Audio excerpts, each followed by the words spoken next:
For years, the people of Kanungu, Uganda had known Credonia Marinde as a violent bar owner who dabbled as a prostitute. So, it came as a shock to them when she became a devout Catholic, praying for hours on end while claiming the ability to receive messages from the Virgin Mary. Those who knew her thought that she had finally changed her life for the better. Little did they know, the worst was yet to come. Credonia and her accomplices managed to murder thousands of the congregants, making her one of the worst mass murderers in the world. Credonia Marinde was born in 1952. She was described as being charming and intelligent. She was also known for her beauty, with soft skin and flawless complexion. Her voice was described as being gentle and pleasing. Not a lot is known about Credonia's childhood, other than the fact that she had 3 brothers. At some point, she got married to a gentleman by the name of Eric Mazima. Apparently, everyone that knew Credonia knew that she absolutely loved money. In fact, her husband stated that, quote, she was never as happy as when she was making money. When she was in her 20s, Credonia was broke, and she needed to make some money. She decided to use her charm and convince Eric to kick out his second wife, sell his land, and use that money to open a bar with her. Her bar business went on, and she dabbled in bartending and prostitution. Now, this is where things started getting a little bit crazy. Credonia was known to have a bit of a violent streak. She particularly had an obsession with fire, often using it as a weapon of choice against her enemies. One example of this is when she had an altercation with a local health official. She got so mad, she burnt his household belongings. This obviously freaked out her family, and they believed that she was mentally ill. They made the decision to send her away for treatment. One of Credonia's childhood friends alleges that she once seduced a motorist who was passing through, killed him while he slept, and took his money. Apparently, when customers went to her bar in the morning, they found her washing blood off the concrete. Over the years, police said that stealthy murder became a tool she used to accumulate wealth and to silence her accusers. One particular interesting fact was that all her 3 brothers died off one by one, leaving her to inherit her father's land. They all died through suspected poisoning. In 1989, 10 years after opening for business, her bar went broke. After this happened, she claimed to have seen the Virgin Mary in a cave just outside Kanungu, and she converted to Roman Catholicism. This was a new chapter in Credonia's life. She appeared to have changed her life. She was described as being very devout. She spent hours praying, writing, and fasting on a regular basis. She slept without a mattress and never smiled for some reason. She would black out periodically in the middle of conversations with people to receive messages from the Virgin Mary. Having been a bar owner and occasional prostitute in her past, there was some mystery about her, and some of her neighbors compared her to Mary Magdalene in the Bible. Her devotion to religion was inspiring because it showed how religion can completely change your life. Her new reputation helped her enlist the help of 2 respected local clerics.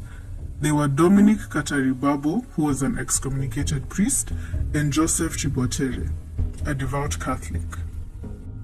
Joseph Chibotere was fascinated by visionaries. In fact, he himself had admitted to having a vision in 1984.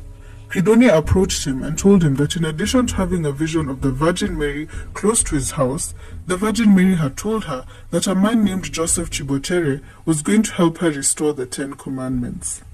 Joseph was absolutely elated and flattered that he had an important role to play in the quest for salvation. Together, in 1989, they formed the Movement for the Restoration of the 10 Commandments of God. Theirs was a religious sect that split from the Roman Catholic Church in Uganda and preached about repentance before the end of the world in the year 2000. Being a respectable man in the community, Joseph's conversion to Marinda's beliefs gave the movement instant respectability.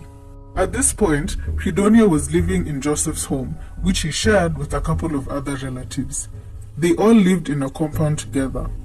Credonia did not get along with any of them. They kind of hated her, and they thought that the two, Joseph and Credonia, were having an affair. The family finally had enough of her antics when she allegedly beat up Joseph's wife and burned some of her stuff. Joseph's family finally kicked her out.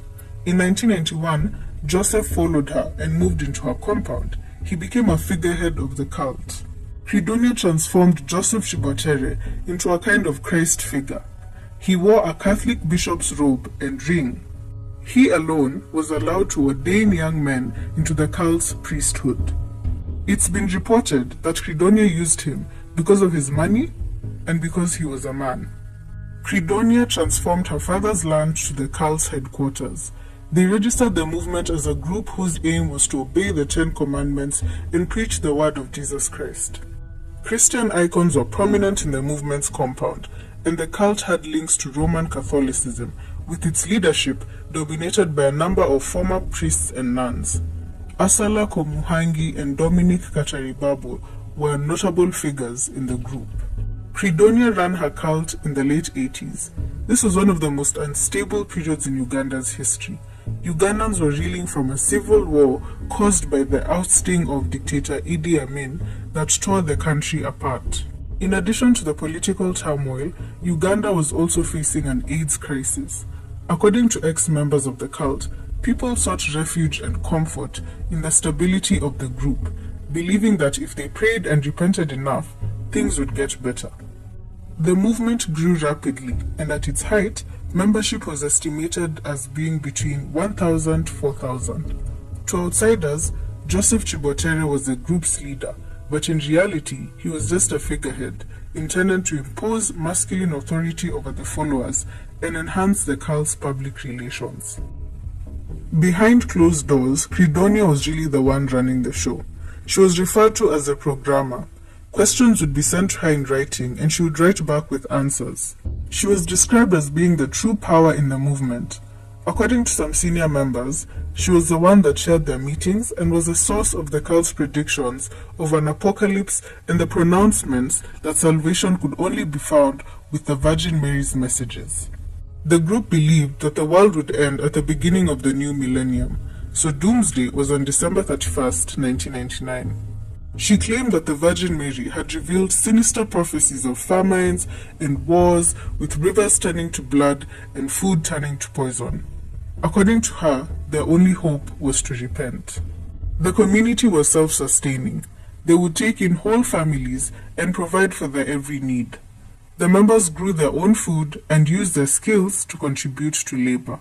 Devotion to the movement regularly involved pilgrimage to a steep rocky hill nearby. After a tough hike through a eucalyptus forest, the followers would reach a rock that they believed depicted the Virgin Mary. To join the group, followers were expected to sell off their possessions, turn over the money to the church, and live in the compound. When entering the compound, new members would be asked to take off all their clothes, and they would be given the cult's uniform to put on. The followers would wear green, while the leaders wore black. Life there was horrible. Their daily routine consisted of being awakened at 3 o'clock every morning, followed by 2 hours of prayers. They fasted 2 days a week, and on the other 5 days, they were fed very little.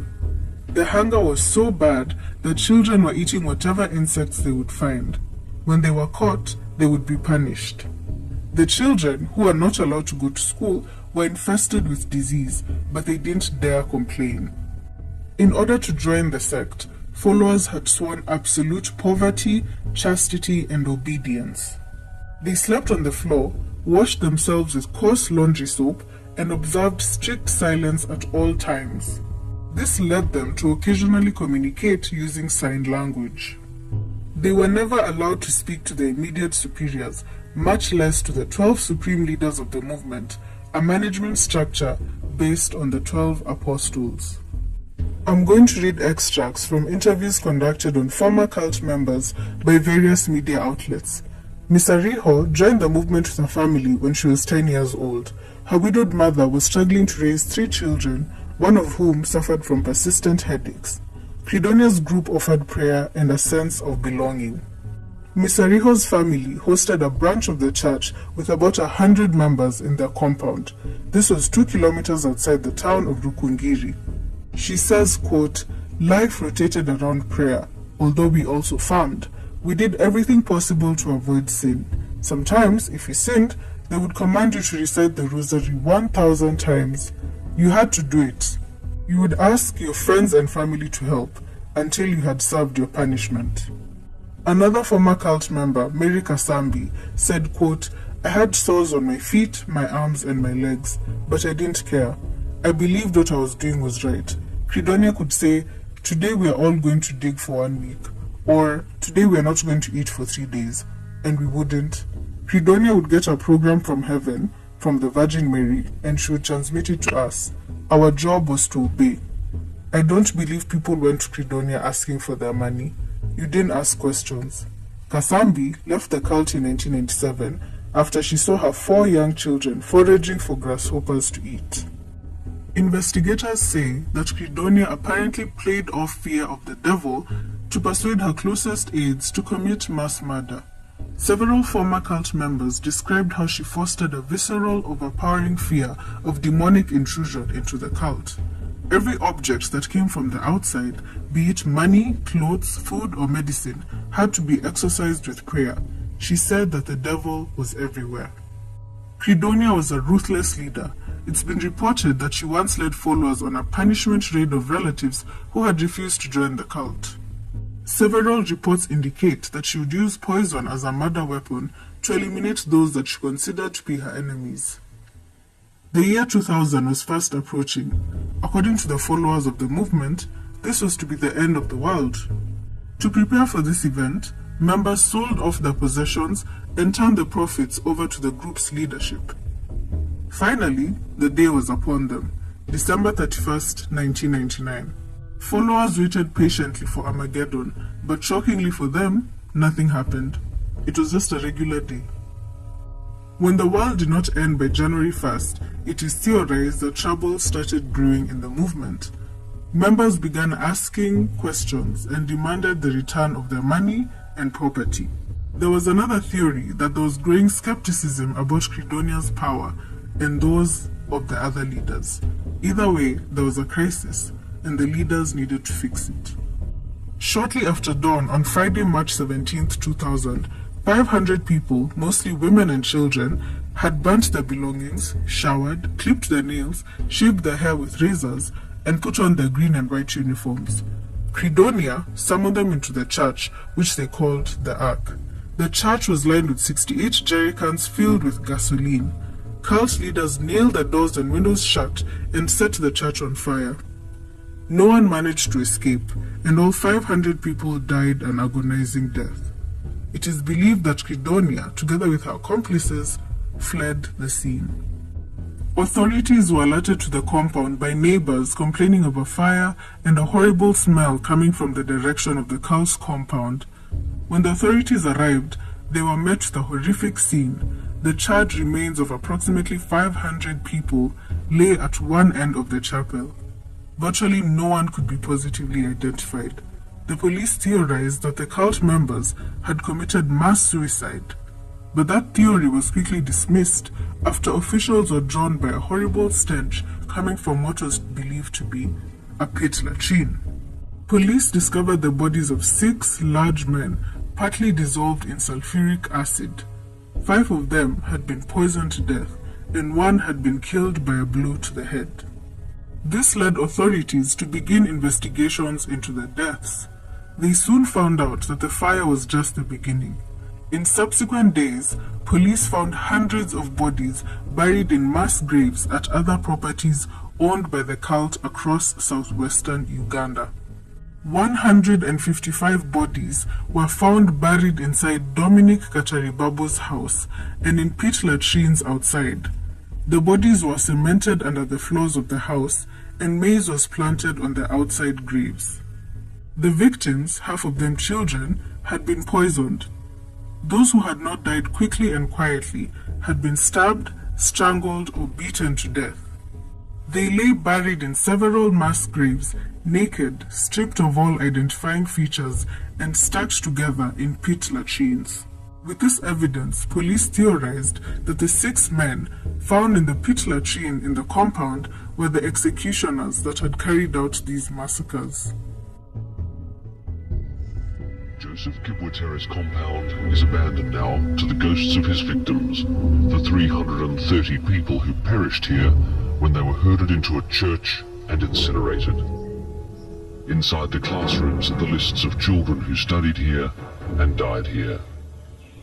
He told his followers this place would be their Ark of Salvation and used radio broadcasts to attract converts drawn by his promises of heaven, but only for those faithful to God's commandments. Various press reports put a police estimate of the overall death toll at around 1,000 to 3,000 victims. This surpasses the mass suicide of 914 people in Jonestown, Guyana in November 1978 by members of the People's Temples Church led by the deranged leader Jim Jones. During investigations, one question was constantly being asked: where was Credonia Mwerinde? Ugandan authorities believe that Credonia, Dominic Kataribabo, Joseph Kibwetere, and other leaders of the movement left the sect's Kanungu compound in the early hours of March 17th. In April 2000, police offered 2 million Ugandan shillings for any information on their whereabouts. The real death toll was certainly much higher, but the exact figure may never be known. The Ugandan police was ill-equipped at handling investigations of that magnitude. Local leaders also faced scrutiny for ignoring illegal practices the cult was involved in. There was an uproar after videos of barefoot prisoners forced to dig up the mass graves surfaced. The local police responded to this backlash by saying that they did not have adequate funding needed to conduct investigations. They also added that providing protective gear to the prisoners was not part of the contract. After this incident, the government of Uganda stated that they would be alert and would monitor some of the cults in the country to prevent a repeat of what happened in Kanungu. Detectives believed that Credonia was still alive. Some believed that she fled to Europe, while others believed that she and Dominic Kataribabo walked across the frontier into Congo.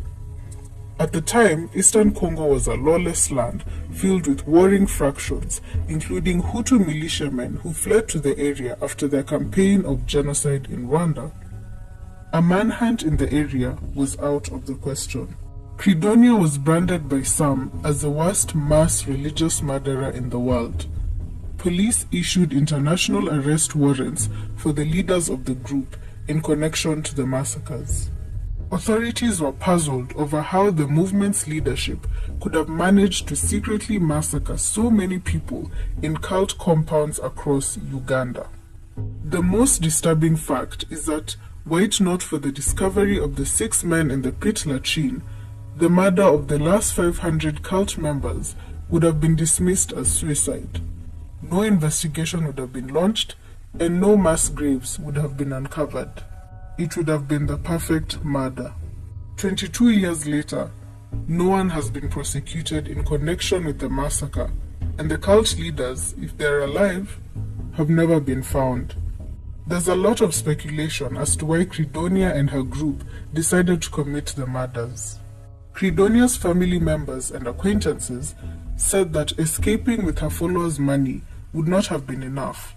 She also had a lifelong need to eliminate anyone who knew her intimate secrets. Killing her congregants would have done that, and making it look like a collective suicide would have prevented her from being suspected of mass murder. Another theory would be that she was just a violent, cold-blooded killer. What do you guys think was the motive for the murder? Which theory do you think makes sense to you? I would love to hear your opinions in the comment section below. Thank you so much for watching until the end. I really appreciate it, you guys. I put a lot of effort in these videos, and you guys watching it makes me feel really nice. So I have a few questions as usual. The first question is, do you think that Credonia was really the mastermind of this whole movement, his whole cult, or do you think it was Joseph Chipoteri?